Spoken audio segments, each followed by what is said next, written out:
Sumailalim sa rapid test ang daan-daang tricycle at jeepney drivers sa lungsod ng Dagupan. Yan ang tinutukan live ni King Guevara. King?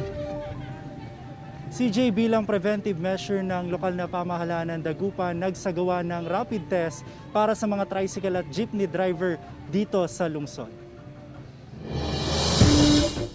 Maagang nagtungo si Mang Victor sa tanggapan ng Public Order and Safety Office sa Dagupan City kaninang umaga. Kailangan niyang magpalista ng pangalan bago magtungo sa Dagupan City Astrodome. Kabilang siya sa mahigit 4 na rang tricycle at jeepney driver na sumailalim sa libreng rapid test ng lungsod. Maganda to sir para sa kaligtasan ng mga tao, para walang madamay. Kung sakaling magkaroon ng positive yung isa o sa ibang tao, para hindi na sila mahawa yung mga iba. Ayon sa Health Authority, importante silang ma-rapid test dahil madalas sila sa kalsada. Alam naman natin na na-expose din yung mga tao sa mga to. So, kailangan natin makasigurado.